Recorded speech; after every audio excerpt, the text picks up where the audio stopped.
Immediate గా చేస్తామని చెప్పి కూడా తెలియజేస్తాం. మాజీ మంత్రి అంబటి రాంబాబు గుంటూరు జిల్లా ఎస్పీని కలిశారు. తన ఇంటిపై దాడి, నల్లపాడు పోలీస్ స్టేషన్లో హింసించడంపై విచారణ చేపట్టాలని ఎస్పీకి వినతిపత్రం ఇచ్చారు. ఈ సందర్భంగా ఆయన మాట్లాడుతూ తన ఇంటిపై టీడీపీ నేతల దాడికి పోలీసులు సహకరించారని ఆరోపించారు. న్యాయం జరగకపోతే హైకోర్టు, సుప్రీంకోర్టుకు వెళ్తారని చెప్పారు. దాడులకు పాల్పడిన వారిని, ప్రేరేపించిన వారిని వదిలేది లేదని స్పష్టం చేశారు. నా మీద కూడా ఇదే case. All are 7 years below, నాకు మాత్రం బెయిల్ ఇవ్వాలి పోలీసు వారు. కోర్టులో ప్రొడ్యూస్ చేశారు, కోర్టు వారు రిమాండ్కి పంపారు. ఎంత పక్షపాత ధోరణితో పోలీసు వ్యవస్థ పనిచేస్తుంది అని చెప్పడానికి ఇది ఒక ఉదాహరణ.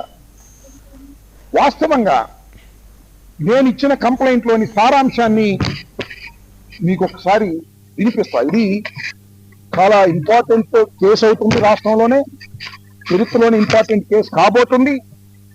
దీన్ని పోలీసు వారు యాక్షన్ తీసుకోకపోతే, చట్టం తన పని తాను ఇక్కడ చేయకపోతే హైకోర్టు, సుప్రీంకోర్టు కూడా వెళ్ళి దీనిలో లాజికల్ గా పోలీసు వారు చేసినటువంటి అఘాయిత్యాల గురించి, తెలుగుదేశం వాళ్ళు చేసినటువంటి అఘాయిత్యాల గురించి ప్రపంచానికి తెలియపరిచే విధంగా, డెసిషన్స్ వచ్చే విధంగా కోర్టుల్లో మేము ఫైట్ చేస్తామని కూడా ఈ సందర్భంగా నేను చెప్పదలుచుకున్నాను.